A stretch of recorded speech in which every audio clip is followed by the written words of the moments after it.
Welcome to Stenopath. Dictation start होगी 3 second बाद।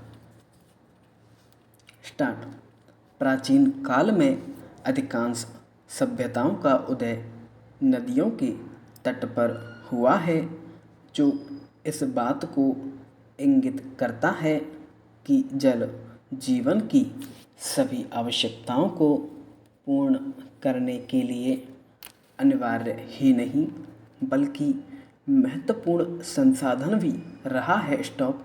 विगत कई दशकों में तीव्र नगरीकरण, आबादी में निरंतर बढ़ोतरी, पेयजल आपूर्ति तथा सिंचाई हेतु जल की मांग में वृद्धि के साथ ही औद्योगिक गतिविधियों के विस्तार इत्यादि ने जल संसाधनों पर दबाव बढ़ा दिया है। स्टॉप।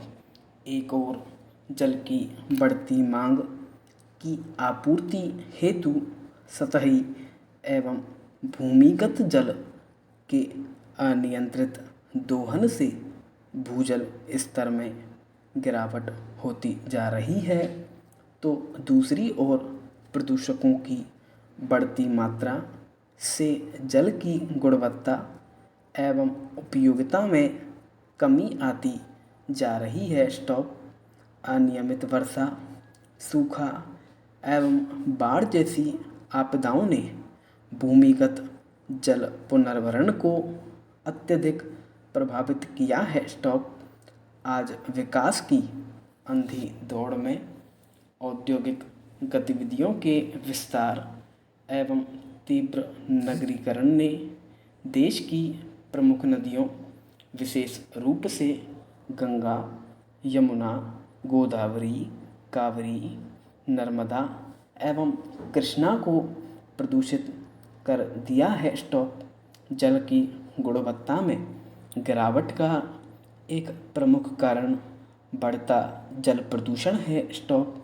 नवंबर 2019 को भारतीय मानक ब्यूरो द्वारा जल की गुणवत्ता पर प्रकाशित रिपोर्ट में यह बताया गया है कि जल सार्वजनिक स्वास्थ्य के लिए अति आवश्यक है तथा बेहतर पारिस्थितिकी के निर्माण में इसकी भूमिका से इनकार नहीं किया जा सकता। स्टॉप।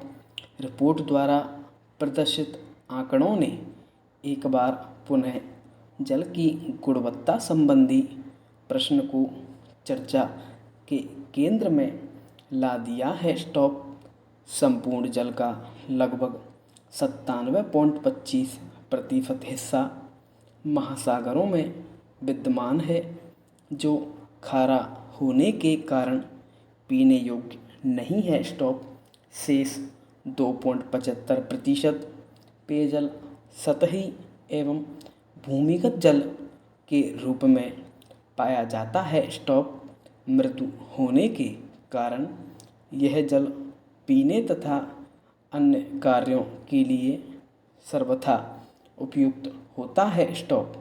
एक अनुमान के अनुसार पृथ्वी पर कुल 8.4 घन किलोमीटर स्वच्छ जल, विशेषतः हिमपेटियों एवं हिमनदों, नदियों, झीलों, झरनों, तालाबों, जलाशयों में सतही तथा धरातल के भूगर्भ में भूमिगत जल के रूप में पाया जाता है। स्टॉप। नेक्स्ट। गृह अतिचार तब कारित माना जाता है जबकि कोई व्यक्ति किसी दूसरे की कब्जेशुदा संपत्ति पर इस आशय से प्रवेश करता है या विधिपूर्वक प्रवेश करने के पश्चात विधि विरुद्ध रूप से इस आशय से बना रहता है कि वह कोई अपराध कारित करे या जिस व्यक्ति के कब्जे में वह संपत्ति है उसे अपमानित, अभित्रस्त या क्षुब्ध करे। स्टॉप। पत्रावली के अवलोकन से प्रकट होता है कि परिवादी ने अपने परिवाद पत्र तथा अपने बयानों में स्पष्ट रूप से उल्लेख किया है कि अपरिवादीगण के द्वारा उसके मकान में उसकी माता से ताला खुलवाकर प्रवेश किया था और उसके पश्चात उसकी माता व पिता के साथ गाली गलौज व धक्का मुक्की की स्टॉप पत्रावली पर ऐसा कोई साक्ष्य पेश नहीं किया है कि अपरिवादीगण हमला, उपहति या सदोष अवरोध कारित करने की तैयार करके परिवादी के घर के भीतर घुसे हों। स्टॉप परिवादीगण के बयानों से भी ऐसा प्रकट नहीं होता है कि अपरिवादीगण ने परिवादी की माता या पिता के साथ कोई उपहति या सदोष अवरोध कारित किया हो या उन पर कोई हमला किया हो और ना ही उन पर उक्त प्रकार के किसी कृत्य के संबंध में कोई प्रयास किया हो। संपूर्ण विराम।